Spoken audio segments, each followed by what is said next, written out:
Hello, everyone. It's AZ, the host of the Fire Rescue Wellness Podcast, and I am excited to welcome you to episode 120, where I interviewed my friend Kenny Schroeder, who is a lieutenant with the Fort Mitchell, Kentucky Fire Department.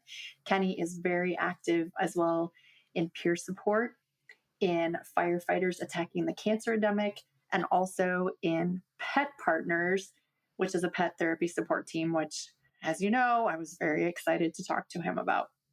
Kenny believes that mental health is crucial at any age, especially for first responders who face high stress situations regularly. And so he's really passionate about getting his message out and reducing the stigma of raising your hand and asking for help.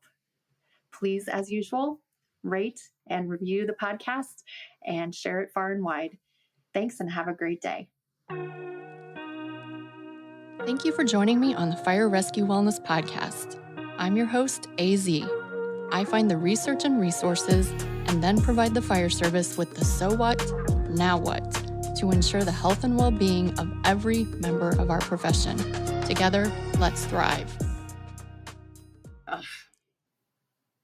Listeners, it's AZ. I'm back with another episode of the podcast, and today I'm very excited because I have my friend Kenny Schroeder here. Hi, say hi. Say hi to everyone.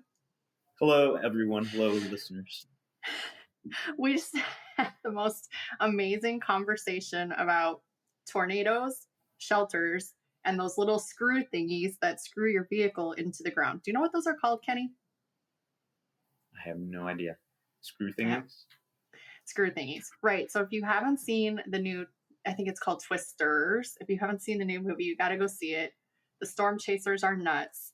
In fact, my former coworkers are calling me up and they want to come visit and go storm chasing. I'm like, have you met me? No. Okay. Yeah. No. No, you wouldn't be up for that if they said so. I mean, I guess. No. I'm not into like wearing safety goggles outside during a storm. And it's just, no, I'm not doing it. But if I decide to do it, I'll put you on the list if you want to be on the storm chasing list. Do you want to be on the list? Okay. Sure. Put me down. Okay. All right. Before the nonsense, before more of this ensues, let's get down to nuts and bolts. First of all, I would love to have you introduce yourself by answering the following simple questions. Who is Kenny Schroeder? Oh, let's see. Who is Kenny Schroeder? So I had somebody in my life that suggested it's not just the Post-it notes that we put ourselves on, like for the roles that we play in life, such as being a firefighter or being a husband, or being a father, whatever those roles are. I mean, that's part of it, but it's also your values or things that you do value. So I would say, yes, I am previously a firefighter. I retired once, and I got back into the fire service again. So that is one thing that I do. It's not who I am. But I'm also a helper. I am a husband. I am a father. I am a friend. I'm an honest person. Like that. That's one of the things that means a lot to me, especially now. It's just, honest. It's being vulnerable, being open, and allowing others to see that. But also having fun. Like I feel like I have a very dry sense of humor at times, but I feel like I can come out with some great one-liners quite often. So, and then very creative. I'm a creative person and just like digging into that, as well as being a what you would call probably a nerd, after having some conversations with you and listening to some of your other podcast guests. It's, something that I love to do is dig into the science behind, especially, why we do things in the fire service and the impact that they all have. And so, yeah, I would say that in a nutshell is me. First of all, love nerds. So welcome to the club. Second of all, what is it with us firefighters who then retire and then start another career? Like, what is up with that? Have you dug into that at all? Yes. And that's a big part of where I am today is because of that. And I'm sure we'll talk about it a little more, but I really struggled towards the end of my career and trying to figure out what was next. So, what does that second chapter look like? What does it include? And, I really didn't know. But the one thing I did know when I did retire was that I could very easily get back into the fire service. So that was kind of like my fallback of like, all right, if nothing else works, that's what I can do. And so that's what I did. But it's very different now than the first part of my career, in that I really had the opportunity to take some time and figure out where I wanted to go, like which department I wanted to go to, and make sure it was a good fit. And also know that doesn't have to be a permanent thing either. You know, how I say it just helps maybe with my mindset is that it's good enough for now. It's where I need to be right now.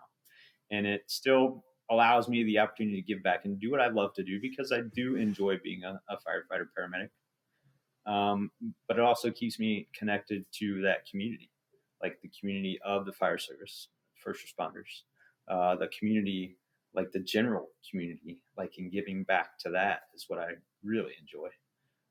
So yeah, that's why I'm back in it now. That's what happened to me during retirement. And again, there's so much more to that story, because that's where I really struggled the most in my life, was with that decision, and then immediately afterwards.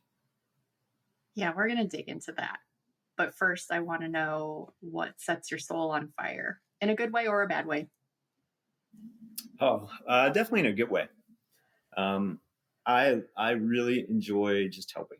Like when you get down to the bones of it, being a person that can help another person, like that's just what I enjoy. Maybe it's the double the dose of dopamine or whatever you want to call it, but I just enjoy not just fixing things, because I know that's us as first responders, as we're fixers, but really just holding space for another person and walking with them so that they can have somebody there and just either bounce ideas off of, just to be a listener, to help solve problems if you need to go that route, but just being there. So that's what sets my soul on fire. That's why I enjoy peer support as much as I do. The pet therapy side of things, all of the research to try to figure out not just, what's causing the issues, but what's the solution to those issues. So all of that is what really sets my soul on fire, as well as my family will not disclose this, but I do enjoy spending time at home and relaxing. It may occur for like an hour per week, but I do enjoy it when we get to do it. So they won't say, yeah, he never stops and he's always busy doing something with calls or, work-ish related, but I do enjoy downtime as well. In the 1 hour a week that you allow yourself to have it. That's incredible. We need to work on that a little bit. Just saying. Yes. All right. Agreed. And then the third, better. You acknowledge that there is an issue. Very good. First step. And my third question is, how are you changing the world? So along with that, what sets my soul on fire, I would say it is just changing the world one day at a time, maybe with one person at a time. Like that's where it starts. Just having those conversations, whatever they may be, whatever they look like. That's how I do it. And I again have struggled with that concept of being in some really dark places, and as part of that, it's wondering if I'm doing the best I can and if others are doing the best they can. So having the mindset that everyone is doing the best they can is the best mindset that I can have. And so that's what helps me. So like I said, that's where I try to meet people where they're at and just start with one person at a time. So I think that's a lesson that we all could learn, which is it's not always about us. And honestly, people are doing the absolute best they can. Absolutely. I think that just so many times we just have this expectation of other people, and just we forget that everyone is fighting battles that we don't know anything about. So yes. I want to dig into that I'm sorry, go ahead, Kenny. I was just going to say, usually it's from our own perspective, so we have whatever thoughts and feelings we have about it. And we have no idea because we haven't asked that other person, anything about it. So we don't have their perspective. We don't know what they're going through. So I think that's where you can have that shift. Like, all right, whatever they may be going through, they're just doing the best that they can with whatever tools they may have at the moment. And that may look completely different than what I have. So And so sometimes offering those tools under the right circumstances, I think, is the magic. So let's start talking about, I see here on your bio, you are the coordinator for the Kentucky First Responder Peer Support Team. Tell me everything. So peer support has come a long way. Our team started back at the end of 2016, 2017, and it was formed out of a need. So the team that formed it then saw that we were really having some suicides in the area that, seemed to come out of nowhere. And instead of being reactive, they wanted to try to be proactive and take it head on and see, like, all right, what can we do to help mitigate this issue, help the mental health of all first responders. So that's when it was formed. And since it's very much evolved, so it started as firefighters only, like that was the name of the team, was Kentucky Firefighter Peer Support Team. And we've since expanded to include dispatch, law enforcement, corrections, pretty much anybody and everybody that you could consider a first responder is welcome to be a part of it. And so we've grown tremendously, especially after COVID. The need only got stronger. I think during COVID, it didn't decrease. So we were able to really use that momentum to, again, just expand and put a lot of energy into it. And one of those would be a symposium that we put on. So the first one was 3 years ago. So 2022. Yes, 2022 was the first one. And that was the brainchild of Phil Hall, who is one that I do some work with in this area. He's on the team. He's also one of the coordinators. So he was like, let's get all these people together and just talk about, things that we struggle with, from not just mental health, but a total health. And so really weren't sure what we were getting into. But that was kind of the catalyst to start having these conversations. And through that, we've been able to just expand again, like having more classes out there for peer supporters, just to grow the team even more. And this vision of being statewide, which we're very concentrated in the northern part of Kentucky. So we wanted to kind of just not take over the state, but it was more of just joining forces and making sure that the whole state was covered. So that's what we've done recently, like within the past years, starting to have the conversation and really network and connect all the dots across the state of Kentucky so that we do have most of the state covered if there is an emergency. If an incident does happen, if there's resources that aren't there, but we have them somewhere else, like we know who to call now to get connected. So that's been pretty big. And I just envision that continuing to grow, especially with all the resources that we do have out there now, not just in Kentucky, but across the state. So the education is a big piece of it. But also just, being able to share the stories. And those are the biggest, just light me up moments, is when I see another peer, like the light bulb goes off for them.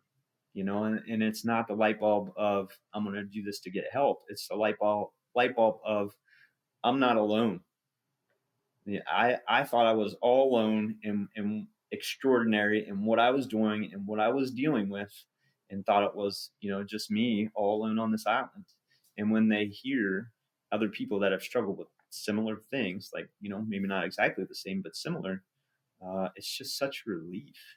And to see them get that and some of that peace, but also some of that hope, that is just what continues to drive me to say, yes, this is working. This is what we need to do. And it's just amazing. And that wouldn't have happened, just a couple of years ago in the fire service or any first responder agency. So it's pretty neat to see that changing today, like to see all of that work that our ancestors started to put into place. Like now it's happening. I just, as you said, our ancestors, I was like, yes, those people in the late 1900s, they Right. keep Maybe not seeing that those far back. memes. So, Kenny, you said something you spoke to the fact of the power of a story. And I can attest to how important that is because I was struggling. I didn't know why. I was struggling and I was struggling hard. And one day, a gentleman from the Illinois Firefighter Peer Support Team, Matt Olson, came and spoke to our department. This is the first I'd ever heard about peer support. It was actually the first time anyone had ever stood up in front of me and in a vulnerable way shared their story. And the light bulb was just like, it was the spotlight, okay? It's the one you have to put behind your truck and tow it to the scene because it was such a big spotlight. And so I tell people this and I tell them about the importance of sharing their story when they're ready to share their story. And so this is, I guess, a question to you. Are you comfortable telling sort of your backstory or would you prefer not to? Totally up to you. Yeah, I've grown more comfortable sharing it because I know that it could potentially help somebody else. Like that's the biggest part.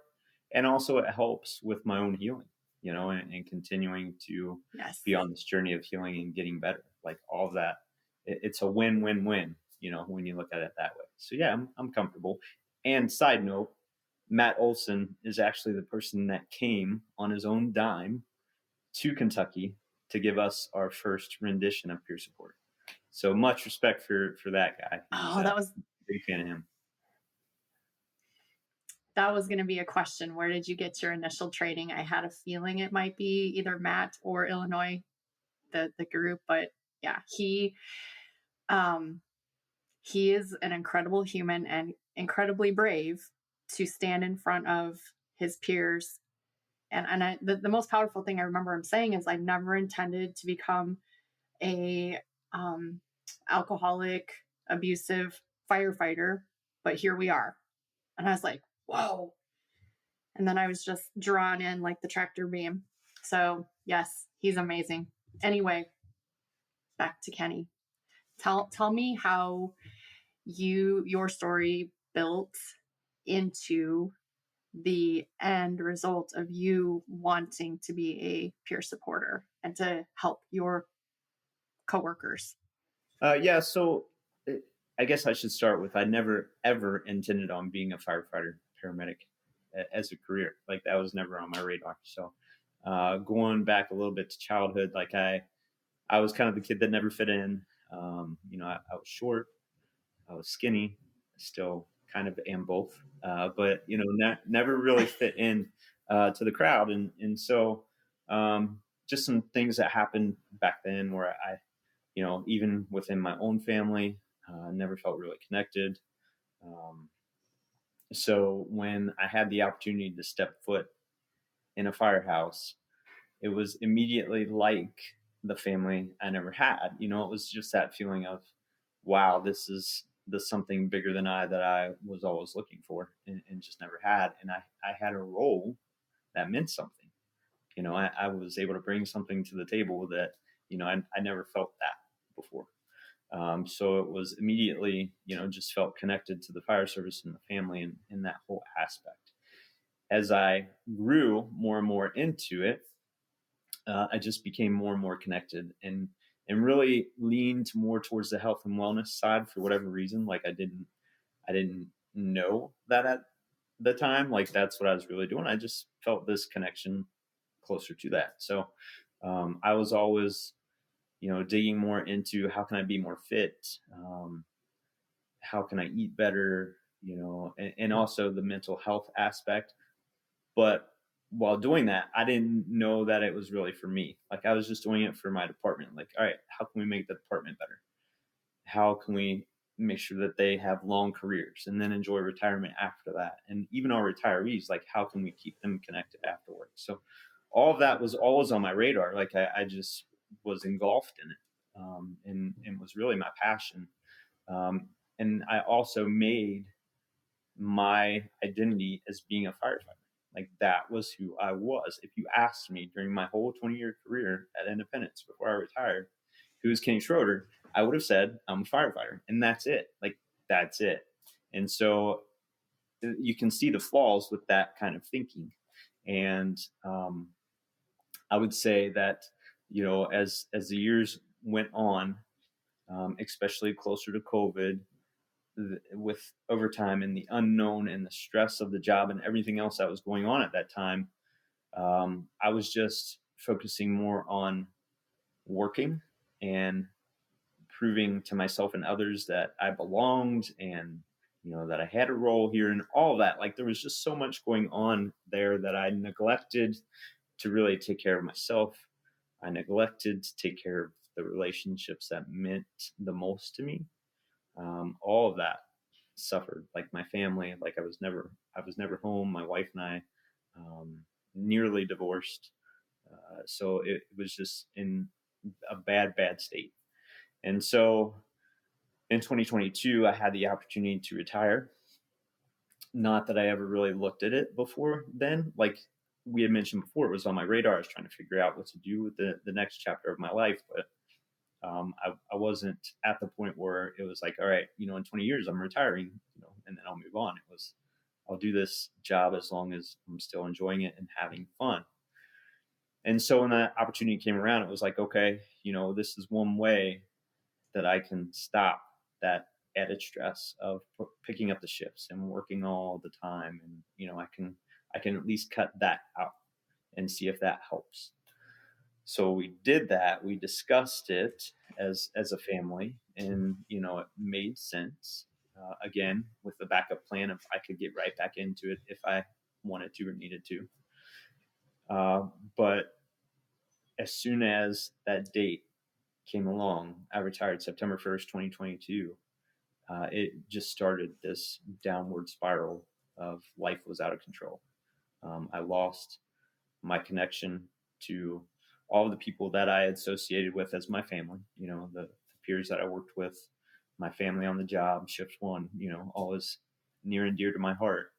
So I lost that connection because emails, text messages, all that stuff from the department are cut off as soon as you retire.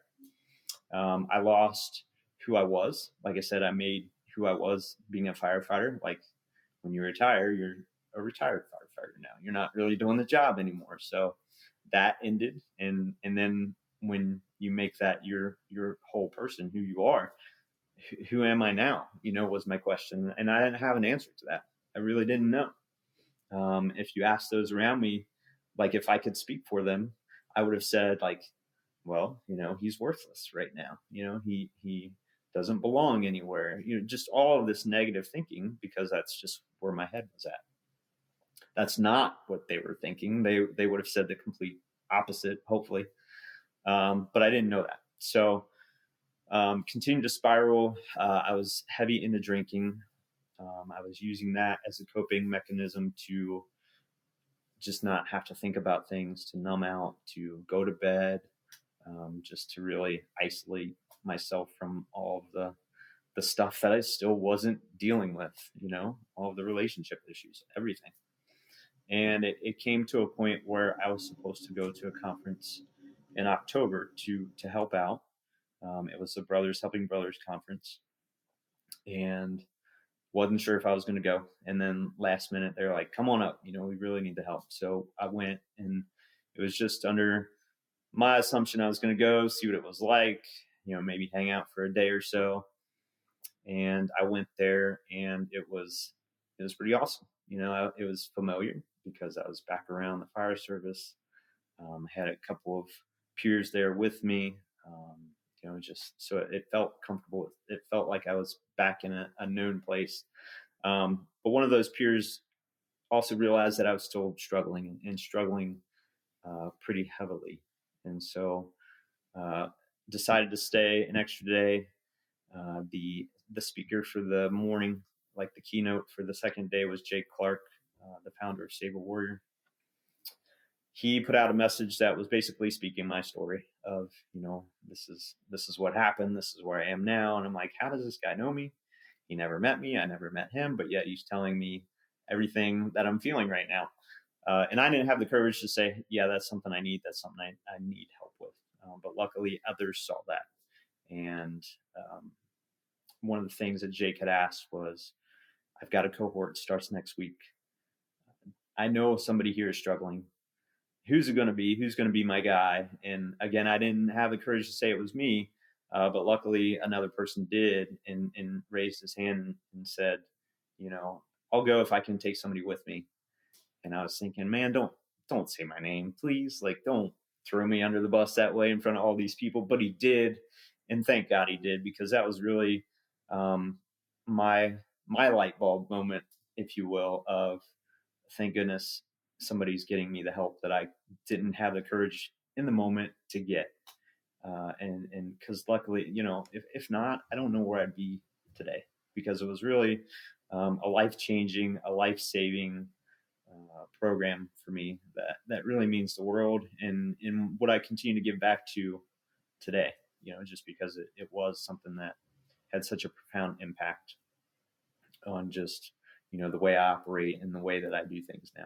So went to that program. It was maybe a couple weeks later, or the very next week. I can't remember now. It's all, that piece is all kind of a blur.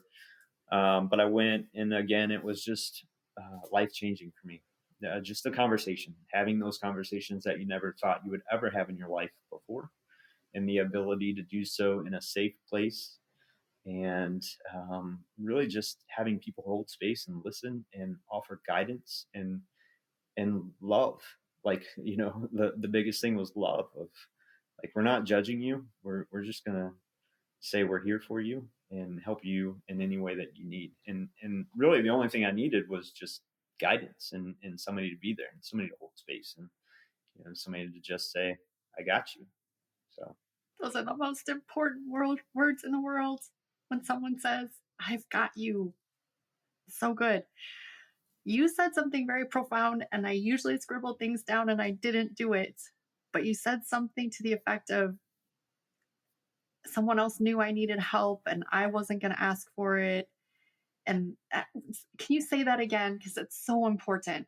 yeah, so somebody had the courage, because I didn't, to speak up and say, I'm going to be vulnerable in this moment, not because I think I need the help, but because I think somebody else does. And that's such a strong thing to do, in my opinion, because you don't know how it's going to go. You don't know if the other person is going to say yeah, or like F off, or what, but they knew deep down that I needed help. I wasn't able to ask for it. I didn't want to ask for it. I thought, that wearing the mask I was wearing was good enough, and then I was just going to continue to struggle. And I didn't want to say, yeah, I need the help.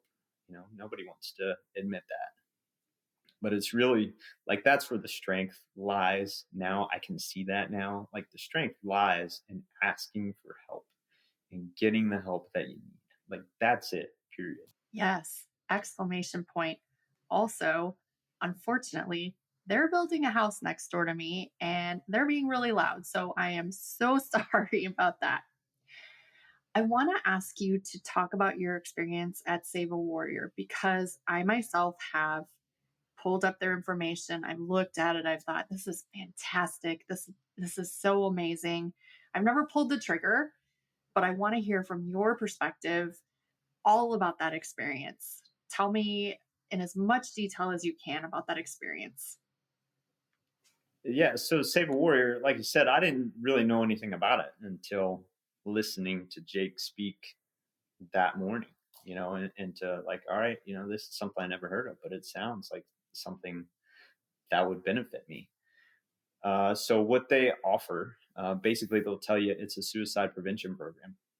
It's a 72-hour hold, if you will. It's 72 hours long for a reason, and that's how they connect that. So it is an experience where you're away. It's in Hillsboro, Ohio, is where it actually takes place, which is only, lo and behold, an hour away from where I live. So it's very convenient. And I don't believe that there are just these occurrences that happen. Like everything happens for a reason, and that's definitely one of them. Like I'm here in this space right now today for a reason, and having Save a Warrior basically in my backyard is amazing. So phenomenal program. All the men that go through have the opportunity to come back through and bring other men through it, and they also have a female cohort version of it too. So men and women can go. It's for first responders, um, mainly in the state of Ohio. There is, like, I'm from Kentucky, and there was a way for me to be able to go through it just by some funding that occurred. But typically it's just first responders from Ohio, and then military from across the country. So any military background, which I have none of, but definitely support, is welcome to attend. And again, it's just having basically a conversation about, like, this is the way your life has operated up until now. Is it working for you, or is it not working for you?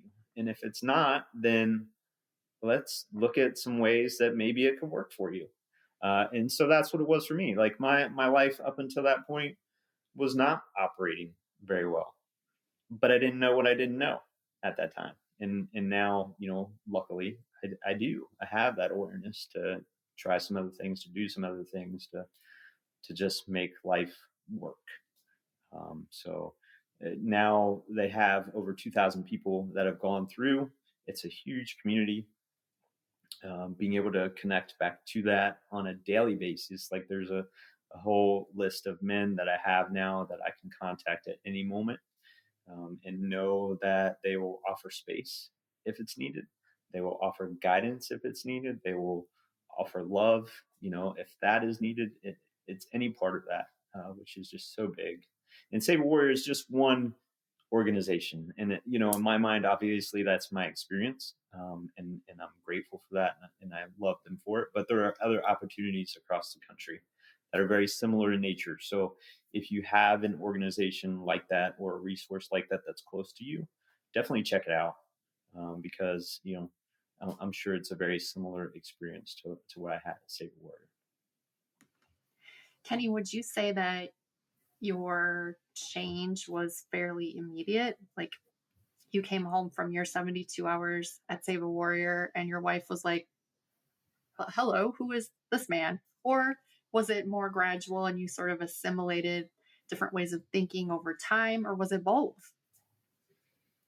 I would say most likely the second version of what you mentioned. So it was an experience to where, like, uh just to give you the mindset, like during the whole experience, I think it was day 2, I was wondering if my family was still going to be there when I got done. I thought that this would be an opportunity then to just leave and say, all right, enough is enough. We're gonna move out while he's gone, during this 72 hours, and that would be it. So that was my thinking. To not have that be the case, like, I was elated, and I was also elated to have this new awareness of, like, all right, I got a fresh start. I've got these connections now. Like, I've got not really tools, but I've got, like, resources, people I can reach out to. So that lasted, like, the momentum from that lasted for me for just a couple of weeks, and then it was kind of back to, I would say, life before Save a Warrior, in a sense that the outside world for me that didn't go to Save a Warrior was still the outside world and had no knowledge of what I went through. So you're battling that, right? You're battling the relationships that are still the same relationships you had before then, and that's how they knew you. So that was a struggle. It's a struggle when other men or women or whoever go through something similar to you, but don't see the importance of it. It's like, how do they not get that? When they were right next to me. But beyond that kind of 2-week low, it was the realization of, I got to get back to that. Like, I got to get back to what I saw, like that hope that I saw. And how I do that is to connecting with these people that were there during that time, and just having them coach me through it, and do the work, as they say. So it's doing the work of They've got some workbooks to work through. They've got, just different Zooms that they offer that you can stay connected with. So it was doing all of that. Like that's what I really leaned into. And it's not ever, and I'm sure this is the way with any program, it's not a one and done.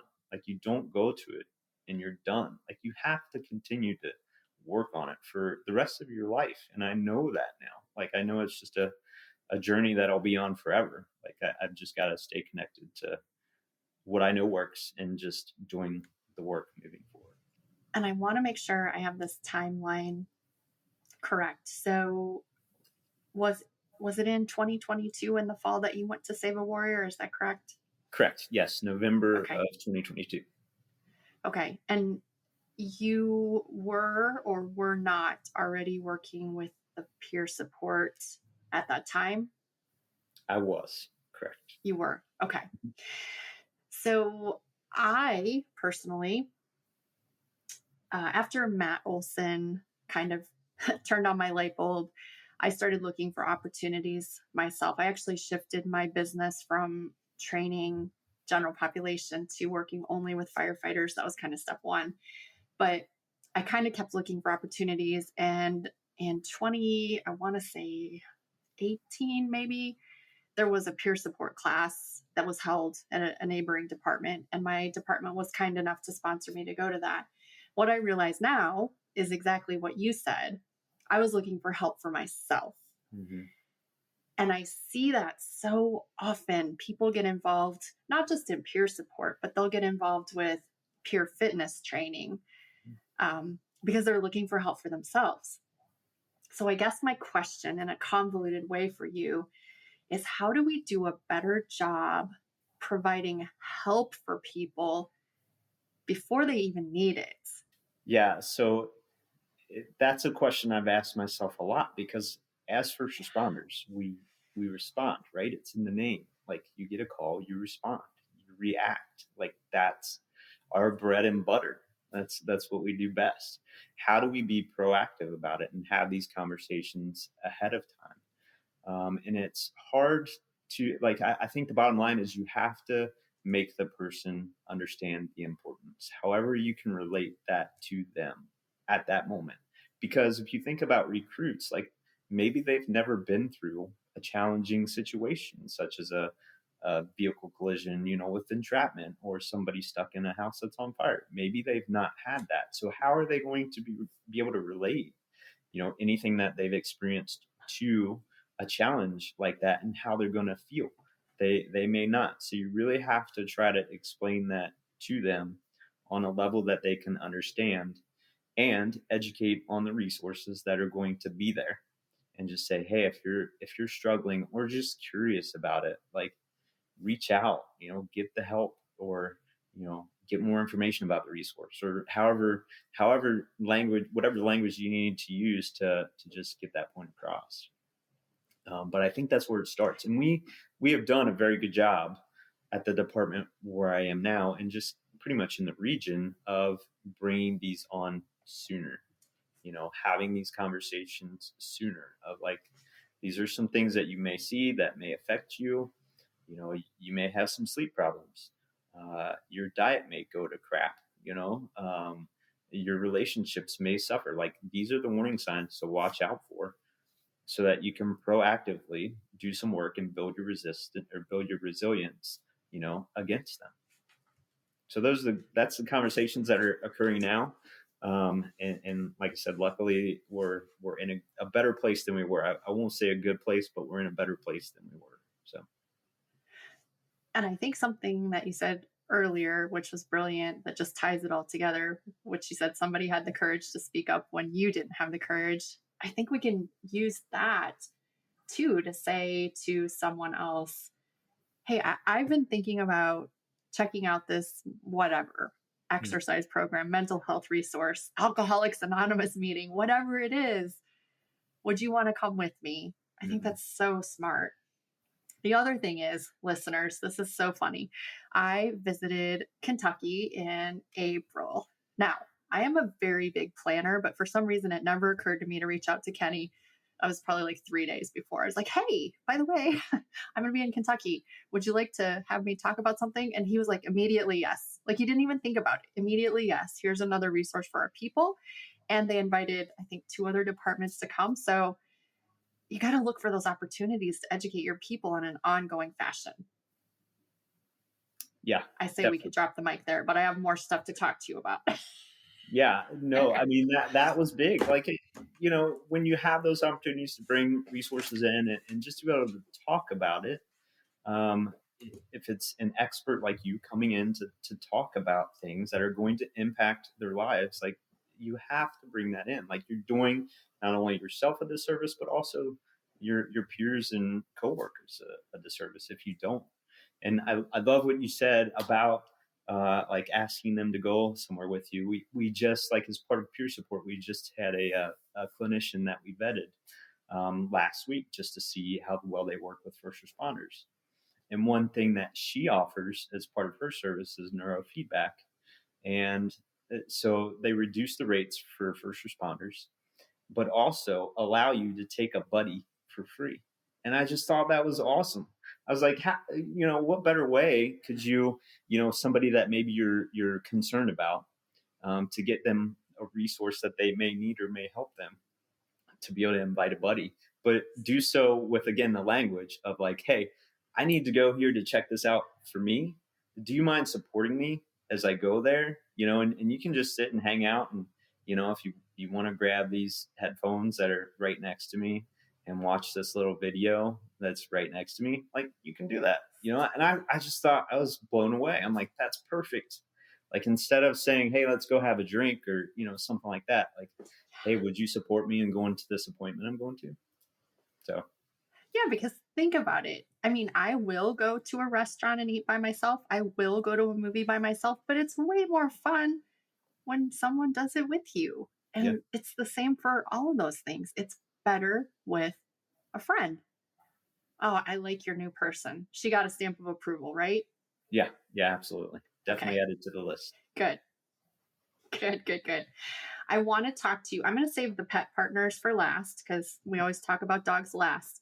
I want to talk to you about your cancer, the face team. I want to talk about that because that's super exciting. I'm looking forward to giving my presentation in November. But tell me, what was the origin story there? Yeah, we're definitely looking forward to having you as a speaker as well in November. So definitely on the calendar. And so the FACE team, I don't know. I've never personally, knock on wood, been affected by cancer, like for me or for my small bubble of family. Like my dad's had cancer. My mom's mom died from lung cancer. So yeah, it's been around my family, but not, a personal exposure to it. But I've just always had this connection of like, I need to do more. Again, like I need to know the facts. Like, how can we prevent this in the occupation? What can we do? So it's just been something I've really focused on for a while. And there was this team that existed at the time. It was called the Ohio Face Team. And I'm like, what the heck? Like, you're right across the river. Why can't it be like the Kentucky, Ohio, or just the Greater Cincinnati International Face Team, or whatever you want to call it, in place of the airport? But luckily, they agreed to rename it the Tri-State Face Team and include Ohio, Kentucky, and Indiana. And so basically, every month we have an educational speaker, and it doesn't have to be cancer related, but just something to talk about overall health of first responders. So a speaker that presents on whatever topic they want to do, and it can be in person. Like, that's what we hope to have, just because it makes the conversation a little bit, better when it's in person. You can have that personal interaction. But we also have virtual speakers, and then we offer lunch, because we know food is the way to any first responders. Heart is through the stomach. So we do that, and just encourage people to check in and, again, network and talk about all this stuff that affects us as first responders. And, if they want to share stories, like, that's a piece of it too. So, if you want to share your personal cancer story, like, you can definitely do that. We offer the space to be able to do that. A lot of our speakers share their own personal cancer stories that they've battled and thankfully won. So it's just an important thing that we have a great organization. It's a nonprofit organization, and we're just again looking to just educate the area and bring in all the experts that we can, and just have that once a month topic on ways to have better health for first responders. And out of selfish curiosity, it never occurred to ask you before, do you have recordings of all of the previous speakers available somewhere? We do. I would have to get that information as to where they're stored because I don't really know, but they're somewhere out there. But yeah, probably I like in a feel like that's Zoom storage box somewhere is where they would have to be. But yeah. I feel like that would be a great. Do you have a website for the face team? We have a Facebook page, but not a website. Oh, okay. Well, I feel like that would be a great place to house all those previous recordings. The most recent one I went to, oh, I feel terrible. I forgot his name. Physical therapist who works with firefighters and first responders. Great talk. You guys had Dr. Mark Abel. I'm sure that was great. I missed that one. So really, really good speakers. All right, Kenny, we got to get to the, in my opinion, the very important topic, which is your pet therapy supporters. Do you have a dog or not? So, yeah, pet therapy is big in my life now, and I have a dog. We have 3 dogs total, but the oldest of the 3 is a miniature dachshund, and he's 13, and he's old and grumpy, so he's not part of the pet therapy. I'd be old and grumpy too at 13-year-old dog. Yeah, he's not part of that. But we have 2 labradoodles, Australian labradoodles, that we got. Like, that was the main purpose, was to be a family pet, but to also provide pet therapy, because I saw just how much it can really help. When you bring an animal into any room, it's immediately about that animal. Like, it takes any pressure off of anybody in there. It's like, oh, let's look at the puppy, pet the puppy, play catch with the puppy.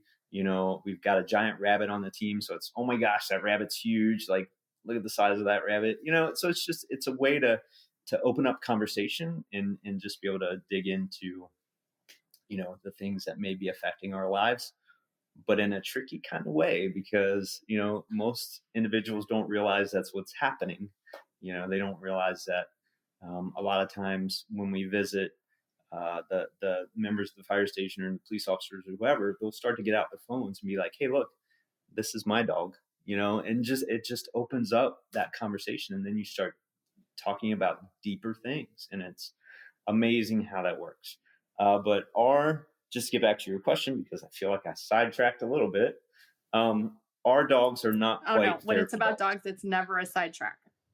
Yeah, they're great dogs. They're great family dogs, but they're still a little too young and immature. But we're working on it. Like, that's the ultimate goal, is to make them a part of the team. But they just I had one evaluated.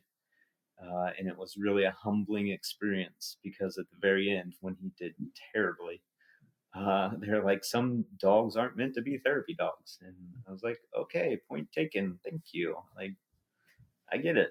But again, he was very young. He was only a year, and just wasn't ready. And it was probably 90% my fault as the handler that didn't have him ready. So still working on it. But just really love being a part of that team, just from the standpoint of, like, knowing that it's a resource out there that definitely helps. Like I said, bringing a pet into the room and just watching the immediate change is really amazing to see and to be a part of. So how much longer do you think you'll train up your dog before you try again? So we're working on it now.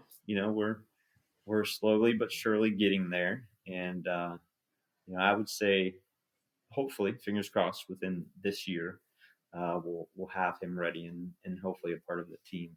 And then a side note is that my youngest daughter, Lily, she proclaims to be a veterinarian when she gets older. Like I just feel like that's what she's going to do. And, she's already talked about it, and, I'll support her in whatever direction she ends up going. But she wants to get some rabbits to train to be pet therapy rabbits. So that's also part of what we're focusing on now too. And I just think that's cool. Like as a parent, like it makes me proud to see that she understands kind of the importance of it and wants to be involved and wants to give back as well. So it's been pretty fun. First of all, I did not realize that there were pet therapy rabbits. Go Lily.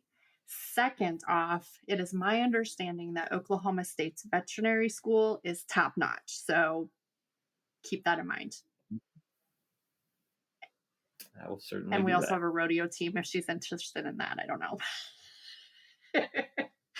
Yeah, I don't know. Kenny, she's still young. She's only 11. So. Oh, well, there's all kinds of possibilities. All kinds of possibilities. Kenny, is there any rabbit hole that we should have burrowed down that we did not? Or do you have any parting words for the listeners? Because this has been a great conversation. Yeah, absolutely. I love the conversation. So grateful to be a part of it. I would say the one thing that has kind of been on my mind lately, and I think you had mentioned it maybe in a few podcasts ago, about being just in these uncomfortable spaces, right? And how that is an opportunity for the biggest amount of growth. And I really feel that post, like Save a Warrior post, whatever, for me, like that's been it. If you would have asked me 2 years ago if I would be doing the things that I'm doing, I would have said absolutely not. Like there is no way in hell, that I would be doing this, because I was afraid. I didn't want to do it, whatever. I just no way. So getting out of your comfort zone, and what I like to say is like being uncomfortable with being uncomfortable. Like that's where the most amount of growth can really happen, in my opinion. So just to let others know that it's okay to get outside of there and just experience new things, and be a little bit passionate about it too. Like it's okay to say, hey, I want to try this. Let's give it a shot and see what happens. The worst that happens is, maybe it's not your thing, but oh well, at least you tried. And I think a lot of times we just get stuck being comfortable with uncomfortable in the way things are, in just taking, whatever that may be, and just saying, well, it's the way it's always been. That whole thing about change. We don't want it, but we also don't want it to stay the same, whatever. But just, being uncomfortable with being uncomfortable, and opening up and growing and being vulnerable. Like I just love how you had mentioned that. And that again has been kind of where I've been heading these last 2 years, and just being open to whatever comes my way and whatever may come your way. Like just being open to that. I think is just a key thing that's out there. So I agree. And I'm pretty far removed from being a medic. It's been 11 years, but is it AFib that's irregularly irregular? It is. Okay. Yeah. So we are the AFib. We are uncomfortably uncomfortable in our situations. Oh my gosh, it's great when you can use a medic joke. AFibs of the fire service. Yes, be the AFibs of the fire service. Oh my gosh, that's so good.